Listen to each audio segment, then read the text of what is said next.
Podcasts with CADR, the Centre for Ageing and Dementia Research.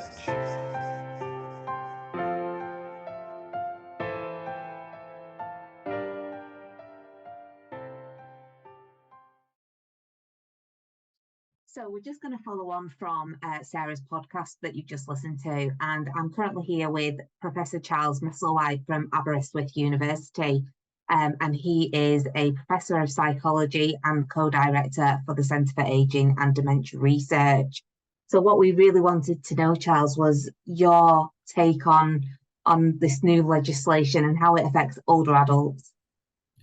Yeah, I think it should be, on the whole, really welcome for older adults because, I've done 20 years research or so now with older people and how they get out and about and how they connect to the communities around them. And, related issues to that of not being able to get out and about, that it creates isolation and potentially loneliness and stuff like that. And really, traffic, it isn't the only reason people don't go out and about in later life, but it is quite a major issue. So older people quite often have to walk where they're going, partly because many of them have given up driving or might have to give up driving at some point. They might not always feel very safe or secure behind the wheel. They may enjoy walking, have a bit of extra time to be able to do that. So walking is crucial for later life and plays a big part in older people's lives. But there's so many barriers to walking. You think it's the most natural thing that people could do in the world. It should be really easy, but it isn't great for all of us. But certainly when you age and changes in your body about muscle strength, about gait, about having balance, those kind of things could all make walking just that little bit more tricky. And older people tend to walk slower. They tend to have to concentrate more on walking. And that might not matter. That might not matter at all if you get the environment around them completely completely in tune with their needs. So having really well looked after, well maintained pavements that are away from walking, away from traffic, and away from cyclists, so you can walk on them clutter free. So you haven't got all the stuff on there, advertising boards. You're having to share it with stuff like post boxes and other things that get in the way. Nice, clean, smooth pavements to walk along. Then it can be easy to be able to walk places, but so many places don't do that. And that's the same across the whole world. But we've got loads of examples in the UK where pavements just stop, particularly in rural areas or at the edge of villages. Pavements that aren't looked after or upkept, particularly in certain times of year, like winter times or autumn, when there's leaves on them, so it becomes more dangerous to walk. All those kind of things make it much more tricky to walk. And a big part of that as well is having, a large amount of traffic traveling past you at fast speeds, even if you're on a pavement, let alone if you haven't got one at all, can be, and you might not even necessarily consciously be able to articulate it always until you really sit down and talk to people about it, that it is a psychological intrusion into your ability to walk along that space. It's become so normalized that you might not even notice it as such, but wonder why you didn't really enjoy that walk along the road. So, and one of the reasons that's really bad is fast traffic. So lots of traffic and fast traffic, it pushes you to the edge of your pedestrian zone. We see that in research where people walk more closely to the buildings, away from the edge of the road, sort of moving away from the traffic as much as they can.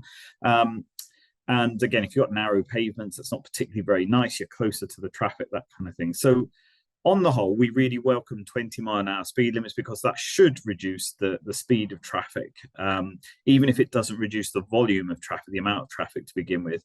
And that ought to start to feel, as it becomes more normal and more people are doing it, start to feel nicer for people walking in the area, particularly for older people walking in those areas who might not be so confident at walking. Do you think there's going to be a domino effect of research regarding this 20 mile per hour? I know obviously it's too early to tell what the impact is of the new legislation, but is there anything that you're currently looking into that might lead on from the current research?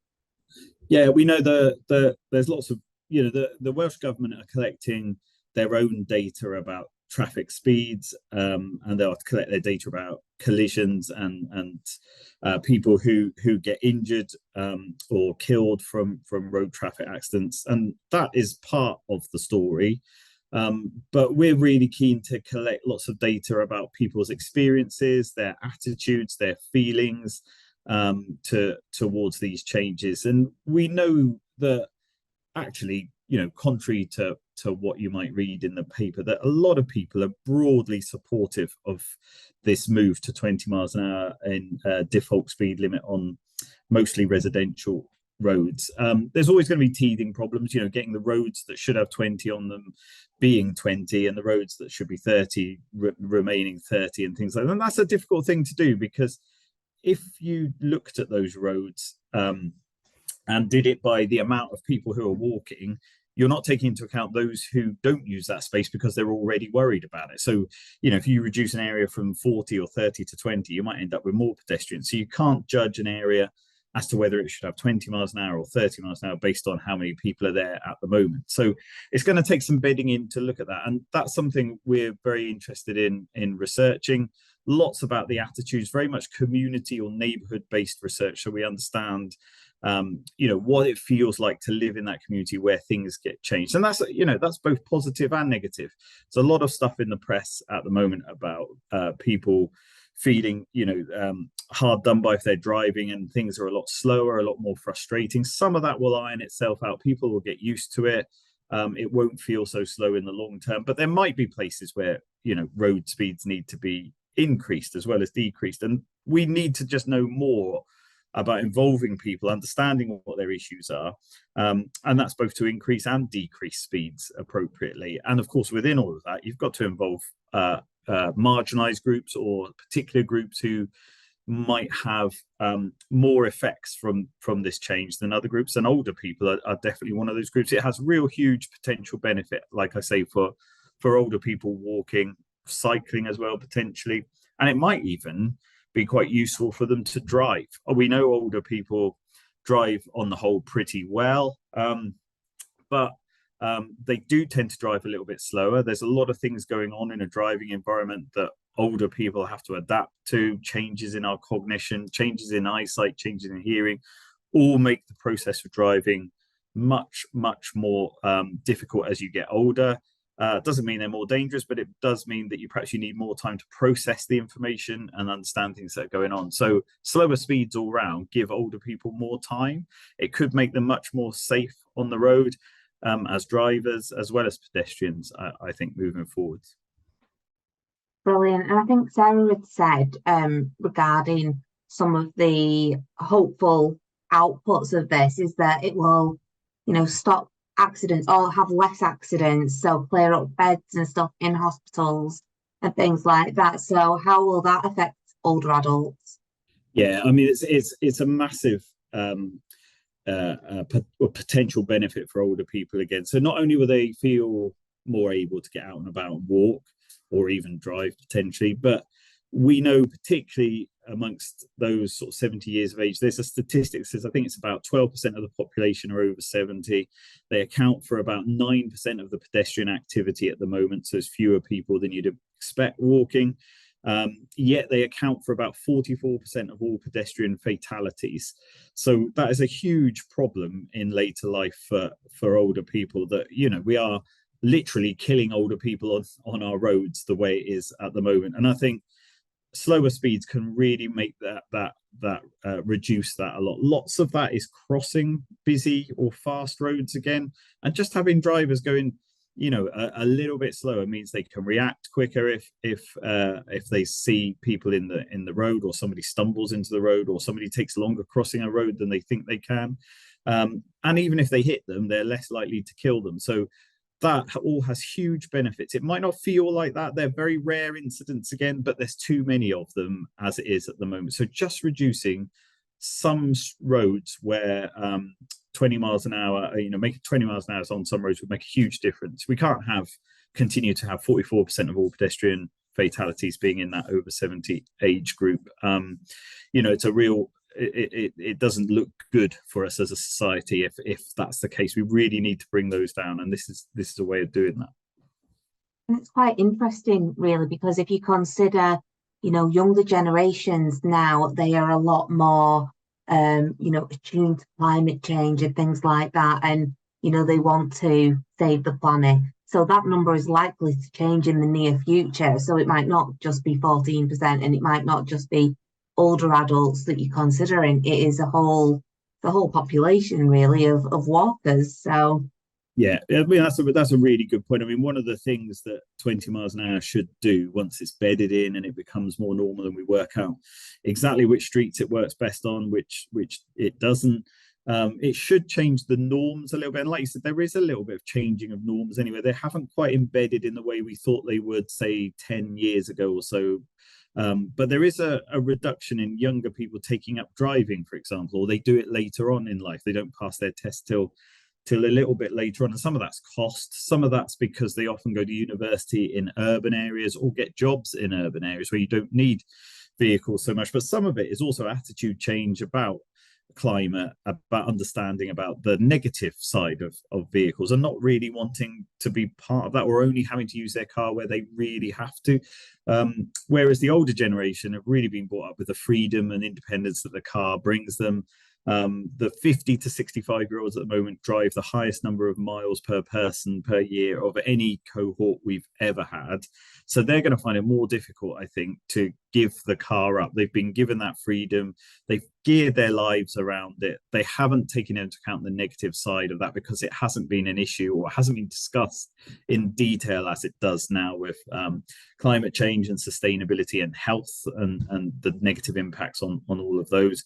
So there is huge change in attitudes that begins to happen. It's not to say that some older people are really climate change savvy and understand it, but they are a lot more likely to have had their lives geared around the vehicle. So changing this perspective just a little bit perhaps evens things up, allows those who don't want to drive just to have a little bit more power in their own local area, a little bit more ability to walk and cycle.